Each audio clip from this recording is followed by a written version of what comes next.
भाइयों और बहनों, कर्नाटक के युवाओं, महिलाओं, प्रेस के हमारे मित्रों, आप सबका यहां दिल से बहुत बहुत स्वागत। बहुत गर्मी है, आप दूर दूर से आए, मेरी बात सुनने आए, दिल से आपका धन्यवाद करता हूं। ಎಲ್ಲ ವೇದಿಕೆ ಮೇಲೆ ಇರತಕ್ಕಂತ ಗಣ್ಯರಿಗೆ ಮಾಧ್ಯಮ ಮಿತ್ರರಿಗೆ ಇಷ್ಟೊಂದು ಬಿಸಿಲಿದ್ರು ಕೂಡ ನೀವೆಲ್ಲ ಬಂದಿದ್ದೀರಿ, ನಿಮಗೆ ಧನ್ಯವಾದಗಳನ್ನ ಹೇಳ್ತೀನಿ। ये चुनाव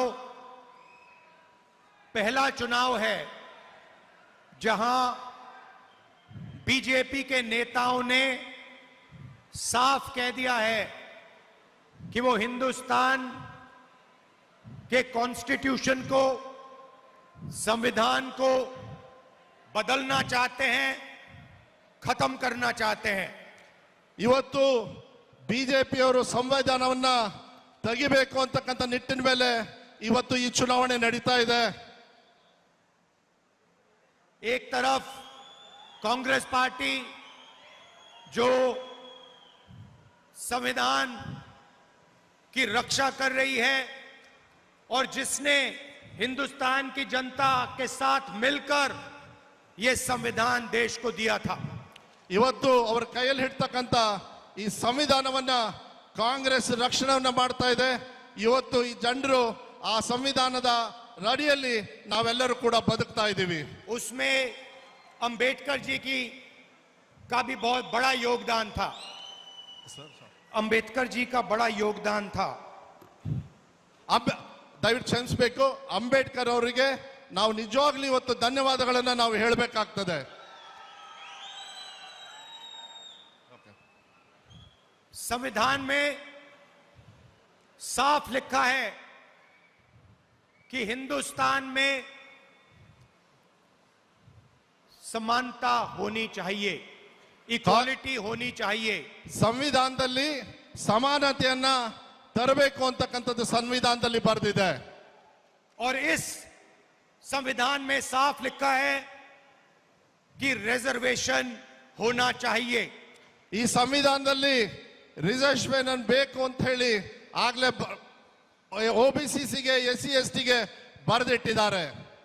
और इन दो चीजों को बीजेपी मिटाने की कोशिश कर रही है। वो नहीं चाहते कि रिजर्वेशन हो और वो संविधान को जड़ से उठाकर फेंकना चाहते हैं, खत्म करना चाहते हैं। ಈ ಎರಡು ವಿಚಾರಗಳನ್ನ ಬಿಜೆಪಿ ಅವರು ತೆಗೆದು ಹಾಕಬೇಕು, ಕಿತ್ತು ಹಾಕಬೇಕು ಅಂತ ಇದ್ದಾರೆ। ಅದನ್ನ ರಕ್ಷಣೆ ಮಾಡತಕ್ಕಂತ ಕೆಲಸ ನಮ್ದಿದೆ।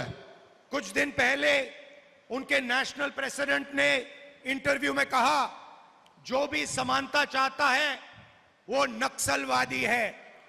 ಏನು ಇವತ್ತು ಬಿಜೆಪಿ ಒಂದು ದೊಡ್ಡ ನಾಯಕರು ಹೇಳ್ತಾರೆ, ಎಲ್ಲಿ ಸಮಾನತೆ ಬೇಕು ಅವರೆಲ್ಲ ನಕ್ಸಲರು ಅಂತ ಹೇಳಿ ಹೇಳ್ತಾ ಇದ್ದಾರೆ। पूरी दुनिया के सामने बीजेपी के प्रेसिडेंट ने इस किताब पर एक बार फिर आक्रमण किया। ಬಿಜೆಪಿ ಪ್ರೆಸಿಡೆಂಟ್ ಅವರು ಈ ಸಂವಿಧಾನವನ್ನ ಡಿಸಾನರ್ ಮಾಡಿದ್ದಾರೆ, ಇದನ್ನ ಬೇಡ ಅಂತ ಹೇಳಿದ್ದಾರೆ। और फिर उनके प्रधानमंत्री कहते हैं कि हम संविधान की रक्षा करना चाहते हैं। ಒಂದು ಕಡೆಗೆ ಪ್ರಧಾನ ಮಂತ್ರಿಗಳು ನಾವು ಸಂವಿಧಾನವನ್ನ ರಕ್ಷಣೆ ಮಾಡಬೇಕು ಅಂತ ಹೇಳ್ತಾರೆ। अगर आप संविधान की रक्षा करना चाहते हैं तो आपका प्रेसिडेंट संविधान पर, समानता पर क्यों आक्रमण कर रहा है? वो क्यों कह रहा है कि अगर समानता चाहने वाले लोग नक्सली हैं? ಕಾಂಗ್ರೆಸ್ ಪಕ್ಷದಲ್ಲಿ ನಮಗೆ ಯಾರಿಗೂ ನಕ್ಸಲೇಟು ಮತ್ತೆ ಎಲ್ಲ ಇದು ಇರಬೇಡ, ನಮಗೆ ಈಕ್ವಾಲಿಟಿ ಬೇಕು ಅಂತ ಹೇಳಿ ನಾವು ಹೋರಾಟವನ್ನ ಮಾಡ್ತಾ ಇದ್ದೀವಿ। ये प्रधानमंत्री को जवाब देना चाहिए। PM ಅವರು ಇದನ್ನ ಆನ್ಸರ್ ಮಾಡಬೇಕು। ಸರ್ ಓಕೆ, ಕನ್ನಡ ಲೀವ್ ಮಾಡಿ। Okay, sorry sir.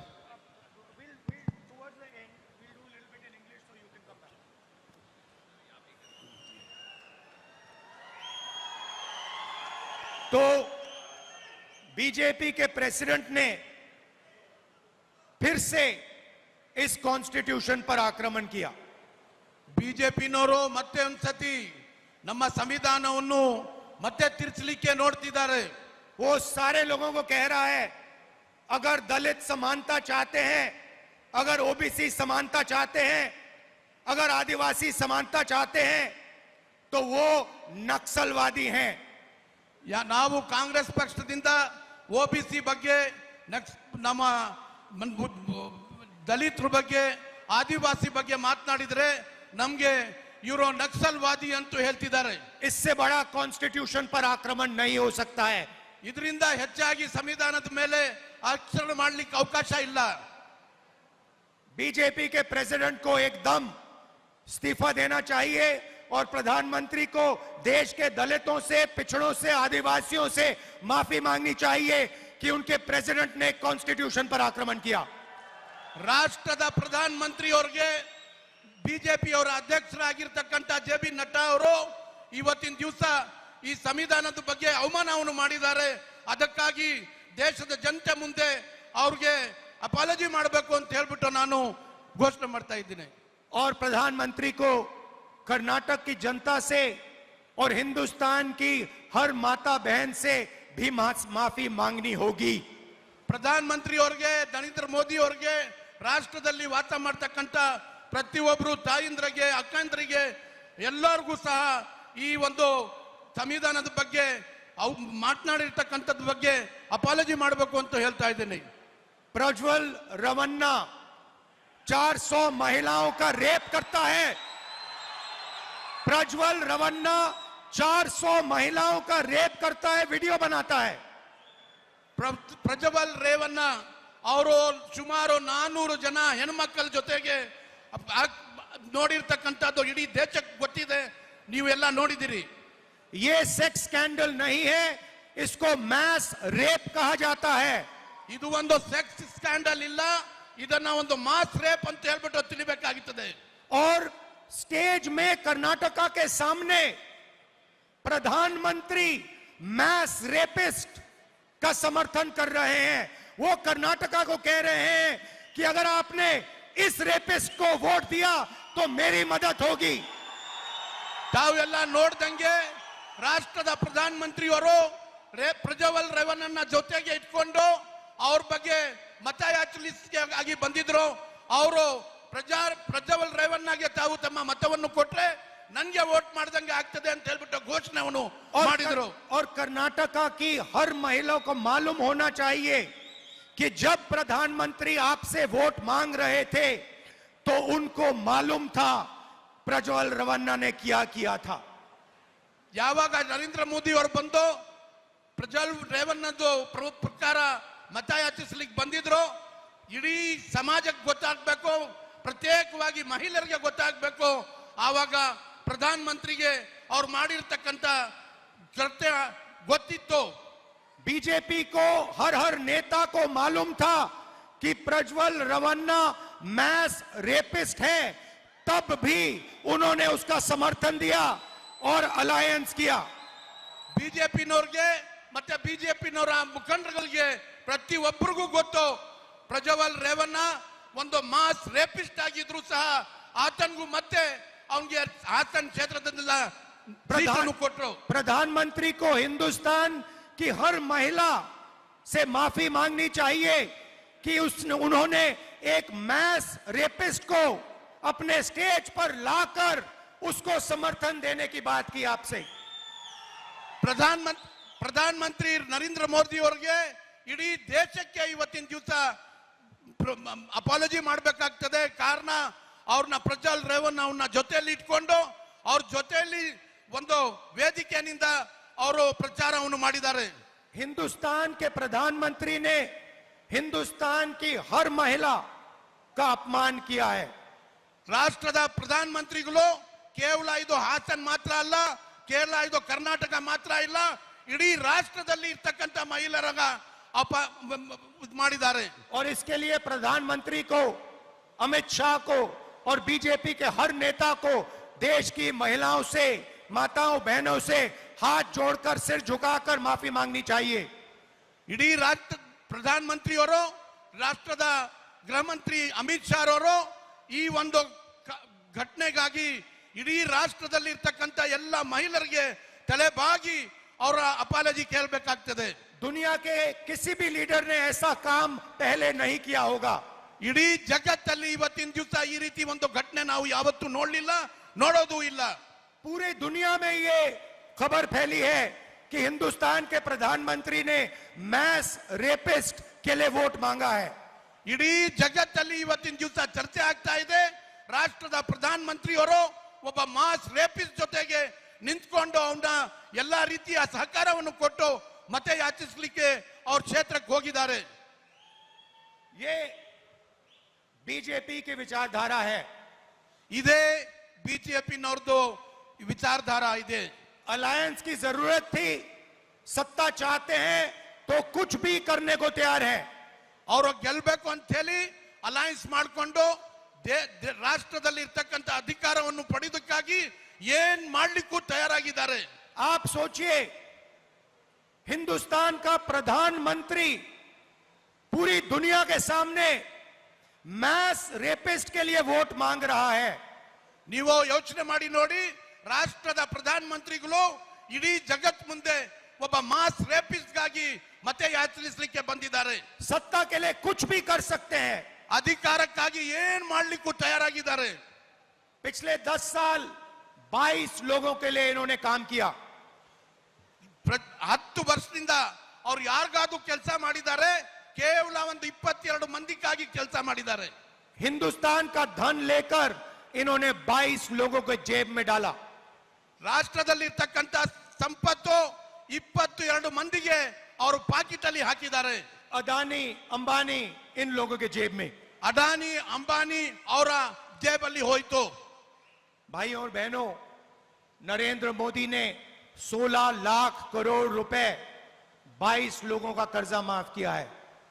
ತಮ್ಗೆ ಗೊತ್ತಿರಬೇಕು, ರಾಷ್ಟ್ರದಲ್ಲಿ ಇರ್ತಕ್ಕಂಥ ಸಂಪತ್ತು 16 ಲಕ್ಷ ಕೋಟಿ ರೂಪಾಯಿ ಮಾಫ್ ಮಾಡಿರ್ತಕ್ಕಂಥದ್ದು ಈ 22 ಜನಕ್ಕಾಗಿ ಮಾಡಿದ್ದಾರೆ.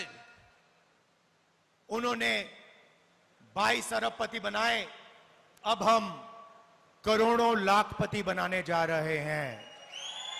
ಅವರು ಕೇವಲ 22 ಮಂತ್ರಿಗಳಿಗೆ ಕೆಲಸ ಮಾಡ್ತಾ ಇದ್ರು, ಅವ್ರನ್ನ ಮಲ್ಟಿ ಮಿಲಿಯನರ್ಸ್ ಮಾಡ್ತಾ ಇದ್ರು. ನಾವು ಲಕ್ಷಾಂತರ ಜನಗೆ ಲಖಪತಿ ಮಾಡ್ಲಿಕ್ಕೆ ಹೊರಟಿದ್ದೀವಿ. मोदी जी की गारंटी, मैस रेपिस्ट को वो हिंदुस्तान से भागने देंगे। ಮೋದಿ ಅವರ ಗ್ಯಾರಂಟಿ ಒಬ್ಬ ಮಾಸ್ ರೇಪಿಸ್ಟ್ಗೆ ದೇಶದಿಂದ ಹೊರಗೆ ಕಳಿಸಲಿಕ್ಕೆ ಅವಕಾಶ ಮಾಡಿಕೊಟ್ಟಿದ್ದಾರೆ. 400 महिलाओं का रेप किया, तब भी प्रधानमंत्री जी ने उसको जर्मनी जाने से नहीं रोका। 400 ಮಹಿಳೆಯರನ್ನ ರೇಪ್ ಮಾಡಿರ್ತಕ್ಕಂಥ ಒಬ್ಬ ವ್ಯಕ್ತಿ ಅವನಿಗೆ ದೇಶದಿಂದ ಹೊರಗೆ ಹೋಗ್ಲಿಕ್ಕೆ ಅವಕಾಶವನ್ನು ಮಾಡಿಕೊಟ್ಟಿದ್ದಾರೆ. उनके पास सारी मशीनरी है, इंटेलिजेंस है, कस्टम्स है, सारा का सारा है, तब भी प्रधानमंत्री ने इस मैस रेपिस्ट को जर्मनी जाने दिया। ये उनकी गारंटी है। ಅವರಲ್ಲಿ ಎಲ್ಲಾ ರೀತಿಯ ಅಧಿಕಾರ ಇದ್ರೂ ಸಹ, ಸಿಬಿಐ ಇದ್ರೆ, ಇಮಿಗ್ರೇಷನ್ ಇದೆಯೇ, ಕಸ್ಟಮ್ ಇದೆ, ಎಲ್ಲ ಇದ್ರೂ ಸಹ ಇಂಥ ಒಬ್ಬ ಮಾಸ್ ರೇಪಿಸ್ಟ್ಗೆ ದೇಶದಿಂದ ಹೊರಗೆ ಹೋಗ್ಲಿಕ್ಕೆ ಅವಕಾಶ ಮಾಡಿಕೊಟ್ಟಿದ್ದಾರೆ. अब अगर आप भ्रष्ट राजनेता हो, मैस रेपिस्ट हो, तो बीजेपी आपकी रक्षा करेगी। अगर ऐसा मास रेपिस्ट लोगों को ಈ ರೀತಿ ಒಂದು ಮಾಸ್ ರೇಪಿಸ್ಟ್ ನವನ್ನ ಅವಕಾಶ ಮಾಡಿಕೊಟ್ಟಿರೋದು ಒಂದು ದೊಡ್ಡ ತಪ್ಪಾಗಿದೆ. अब कांग्रेस पार्टी की गारंटी, ಕಾಂಗ್ರೆಸ್ ಪಾರ್ಟಿನಿಂದ ಇಂಥವ್ರನ್ನ ಮತ್ತೆ ನಾವು ಅಲ್ಲಿಂದ ತಗೊಂಡ್ ಬರೋದು ಅದು ನಮ್ಮ ಜವಾಬ್ದಾರಿ ಆಗಿರ್ತದೆ. ಸೂಕ್ತ ಕ್ರಮವನ್ನು ತಗೊಳ್ತೀವಿ, ಶಿಕ್ಷೆಯನ್ನು ಕೊಡ್ತೀವಿ. अब आपको खुश करने का टाइम आ गया। ಈಗ ನಿಮ್ಮೆಲ್ಲರಿಗೂ ಒಂದು ಅವಕಾಶ ನಿಮ್ಮ ಕೈಯಲ್ಲಿ ಸಿಕ್ಕಿದೆ, ನೀವೊಂದು ತೀರ್ಮಾನಕ್ಕೆ ಬರಬೇಕಾಗ್ತದೆ. कर्नाटक में हमने 5 गारंटी दी। कर्नाटक गृह लक्ष्मी 2000 रुपए हर महिला के बैंक अकाउंट में। ಕರ್ನಾಟಕದಲ್ಲಿ 5 ಗ್ಯಾರಂಟಿಗಳು ಕೊಟ್ಟಿದ್ದೇವೆ. 5 ಗ್ಯಾರಂಟಿಯಲ್ಲಿ ಗೃಹಲಕ್ಷ್ಮಿ ಪ್ರತಿ ತಿಂಗಳು 2000 ರೂಪಾಯಿ ಮಹಿಳೆಯರ ಅಕೌಂಟ್ಗೆ ಹೋಗ್ತಾ ಇದೆ. मतलब 24,000 रुपए साल के, 2,000 रुपए महीने के कर्नाटक के हर महिला के बैंक अकाउंट में गृह लक्ष्मी स्कीम। 2000 ರೂಪಾಯಿ ತಿಂಗಳಿಗೆ, 12 ತಿಂಗಳಿಗೆ 24,000 ರೂಪಾಯಿ ಆ ರೀತಿ ಮಹಿಳೆಯರಿಗೆ, ಇಡೀ ರಾಜ್ಯದಲ್ಲಿ ಇರ್ತಕ್ಕಂಥ ಮಹಿಳೆಯರಿಗೆ ಅವರ ಅಕೌಂಟ್ಗೆ ಒಂದು ವರ್ಷಕ್ಕೆ 24,000 ರೂಪಾಯಿ ಹೋಗ್ತಾ ಇದೆ. अब महालक्ष्मी स्कीम, ಈಗ ನಾವು ಮಹಾಲಕ್ಷ್ಮಿ ಸ್ಕೀಮ್ ಅಂತ ಒಂದು ತಂದಿದ್ದೇವೆ. महालक्ष्मी स्कीम हिंदुस्तान की अगली सरकार बनाने जा रही है। ಮಹಾಲಕ್ಷ್ಮಿ ಯೋಜನೆ ಬರ್ತಕ್ಕಂಥ ಚುನಾವಣೆಯಲ್ಲಿ ಕಾಂಗ್ರೆಸ್ ಪಕ್ಷ ಅಧಿಕಾರಕ್ಕೆ ಬಂದು ಮೊದಲನೇ ಕೆಲಸ ನಾವು ಮಹಾಲಕ್ಷ್ಮಿ ಯೋಜನೆ ತರ್ತಾ ಇದ್ದೀವಿ. हर गरीब परिवार की लिस्ट बनाई जाएगी। ಪ್ರತಿ ಒಂದು ರಾಷ್ಟ್ರದಲ್ಲಿ ವಾಸ ಮಾಡ್ತಕ್ಕಂಥ ಬಡ ಪರಿವಾರದಲ್ಲಿ ಅವರು ಲಿಸ್ಟ್ ತಯಾರಾಗ್ತಾ ಇದೆ. करोड़ों लोगों की लिस्ट बनेगी। नरेंद्र मोदी जी ने सबको गरीब बना दिया है। ಕೋಟ್ಯಾಂತರ ಮಹಿಳೆಯರದ್ದು ಲಿಸ್ಟ್ ಮಾಡಲಿಕ್ಕೆ ನಾವು ಹೊರಟಿದ್ದೀವಿ. ನರೇಂದ್ರ ಮೋದಿ ಅವರು ನಿಮ್ಮೆಲ್ಲರಿಗೂ ಬಡವರಾಗಿ ಮಾಡಿದ್ದಾರೆ. हर परिवार में से एक महिला का नाम चुना जाएगा। ಪ್ರತಿಯೊಂದು ಕುಟುಂಬದಿಂದ ಒಬ್ಬ ಮಹಿಳೆಯರದ್ದು ಹೆಸರು ಸೆಲೆಕ್ಟ್ ಮಾಡ್ತಾ ಇದ್ದೀವಿ. और साल का 1 लाख रुपया उस महिला के बैंक अकाउंट में चला जाएगा। 1 ಲಕ್ಷ ರೂಪಾಯಿ ಪ್ರತಿಯೊಂದು ವರ್ಷ ಆ ಮಹಿಳಾ ಅವ್ರ ಅಕೌಂಟ್ಗೆ ನಾವು ಕಳಿಸ್ಲಿಕ್ಕೆ ಯೋಜನೆಯನ್ನು ಮಾಡಿದ್ದೇವೆ. हर महीने 8,500 रुपए कटाकट कटाकट कटाकट कटाकट आपके बैंक अकाउंट में। ಪ್ರತಿ ತಿಂಗಳು 8,500 ರೂಪಾಯಿ ಪ್ರತಿ ತಿಂಗಳು ಕಟಾಕಟ್ ಕಟಾಕಟ್ ಕಟಾಕಟ್ ನಿಮ್ಮ ಅಕೌಂಟ್ಗೆ ಬರ್ತದೆ. कर्नाटक के गरीब परिवारों को साल का 24,000 रुपए नहीं 1,24,000 रुपए मिलने जा रहा है। ಕರ್ನಾಟಕದಲ್ಲಿ ವಾಸ ಮಾಡ್ತಕ್ಕಂಥ ಬಡ ಕುಟುಂಬಗಳಿಗೆ ಕೇವಲ 24,000 ಮಾತ್ರ ಇಲ್ಲ, 1,24,000 ರೂಪಾಯಿ ಪ್ರತಿ ವರ್ಷ ನಿಮ್ಮ ಅಕೌಂಟ್ಗೆ ಬರ್ತದೆ. और जैसे ही हम महालक्ष्मी की बात कर रहे हैं, हिंदुस्तान के प्रधानमंत्री को इरिटेशन हो रहा है, चिड़ मचड़ी है। ನಾವು ಇಲ್ಲಿ ಮಾತನಾಡ್ತಾ ಇದ್ದೀವಿ, ರಾಷ್ಟ್ರದ ಪ್ರಧಾನ ಮಂತ್ರಿಗೆ ಭಯ ಬರ್ತಾ ಇದೆ, ಅವರು ಚಿಂತನೆಗೆ ಆಗಿದ್ದಾರೆ. क्योंकि उनके अरबपतियों मित्रों को ये पैसा नहीं मिलने वाला है। ಯಾತಕ್ಕಾಗಿ ಅಂದ್ರೆ ಅವರ ಜೊತೆಯಲ್ಲಿರ್ತಕ್ಕಂಥ 22 ಜನ ಅಡಾನಿ ಅಂಬಾನಿ ಅವ್ರಿಗೆ ಈ ಹಣವನ್ನು ಅವ್ರಿಗೆ ಹೋಗೋದಿಲ್ಲ ಅಂತ ಹೇಳ್ಬಿಟ್ಟು ಬಾರಿ ಚಿಂತನಾಗಿದ್ದಾರೆ. युवाओं को अप्रेंटिसशिप का अधिकार हमारी सरकार देने जा रही है। ಯುವಕರಿಗೆ ಬರ್ತಕ್ಕಂಥ ದಿನಗಳಲ್ಲಿ ನಮ್ಮ ಸರ್ಕಾರದಿಂದ ಯುವಜನ ಮಿತ್ರರಿಗೆ ಸ್ಟೈಫಂಡ್ ಕೊಡ್ಲಿಕ್ಕೆ ತೀರ್ಮಾನ ಮಾಡಿದ್ದೇವೆ. युवा निधि में आपको यहाँ 3,000 रुपए प्रति महीना मिलता है। ಯುವ ನಿಧಿ ಯೋಜನೆ ಅಡಿಯಲ್ಲಿ ರಾಜ್ಯದ ಸರ್ಕಾರದಿಂದ ತಮಗೆ 3,000 ರೂಪಾಯಿ ಸಿಗ್ತಾ ಇದೆ. पहली नौकरी पक्की स्कीम हम लागू करने जा रहे हैं। ನಮ್ಮ ಪಕ್ಷ ಅಧಿಕಾರಕ್ಕೆ ಬಂದ್ರೆ ಮೊದಲನೇ ಕೆಲಸ ನಿರುದ್ಯೋಗಿಗಳಿಗೆ ಜಾಬ್ ಕೊಡೋದಕ್ಕೆ ಅವಕಾಶ ನಾವು ಮಾಡಿ ಕೊಡ್ತಾ ಇದ್ದೀವಿ. 1 साल की नौकरी मिलेगी, 8,500 रुपए हर महीने बैंक अकाउंट में जाएंगे, 1 लाख रुपए साल के होंगे और बेस्ट क्वालिटी की ट्रेनिंग हिंदुस्तान के सारे ग्रेजुएट्स को मिलने वाली है। 1 ಲಕ್ಷ ರೂಪಾಯಿ ಒಂದು ವರ್ಷಕ್ಕೆ ಪ್ರತಿಯೊಬ್ಬರಿಗೂ 1 ವರ್ಷಕ್ಕಾಗಿ ನಾವು ಜಾಬ್ ಕೊಡ್ತೀವಿ. ಅದರ ಜೊತೆಗೆ 8,500 ರೂಪಾಯಿ ಪ್ರತಿ ತಿಂಗಳು ನಿಮ್ಮ ಖಾತೆಗೆ ಬರ್ತದೆ. ಅದು ನಾವು ಇಡೀ ರಾಷ್ಟ್ರದಲ್ಲಿ ಇರ್ತಕ್ಕಂಥ ಯುವ ಮಿತ್ರರು ಯಾರು ಗ್ರಾಜುಯೇಟ್ ಆಗಿ ಪಾಸ್ ಮಾಡಿರ್ತಾರೆ ಅವ್ರಿಗೆ ತಲುಪ್ತದೆ. उन्होंने आपको बेरोजगारी दी, हम आपको अप्रेंटिसशिप का अधिकार और बैंक में साल के 1 लाख रुपए और दुनिया की सबसे बेहतर ट्रेनिंग देने जा रहे हैं। ಅವರು ಸುಳ್ಳು ಹೇಳಿ ಅವರು ಉದ್ಯೋಗ ಕೊಡ್ತೀವಿ ಅಂತ ಹೇಳ್ಬಿಟ್ಟು ಸುಳ್ಳು ಭಾಷಣವನ್ನು ಕೊಟ್ಟರು. ನಾವು ಕಾಂಗ್ರೆಸ್ ಪಕ್ಷದಿಂದ ವರ್ಷಕ್ಕೆ 1 ಲಕ್ಷ ರೂಪಾಯಿ ಪ್ಲಸ್ ಅವ್ರಿಗೆ 1 ವರ್ಷಕ್ಕೆ ಅಪ್ರೆಂಟಿಸ್ ಮಾಡಿ ತಿಂಗಳಿಗೆ 8,500 ರೂಪಾಯಿ ಅವ್ರು ನಿಮ್ಮ ಅಕೌಂಟ್ಗೆ ಹಾಕ್ತೀವಿ. 30 लाख सरकारी नौकरियां खाली पड़ी हैं, उनको हम आपके हवाले, चुनाव जीतते ही हम उनको आपके हवाले करने जा रहे हैं।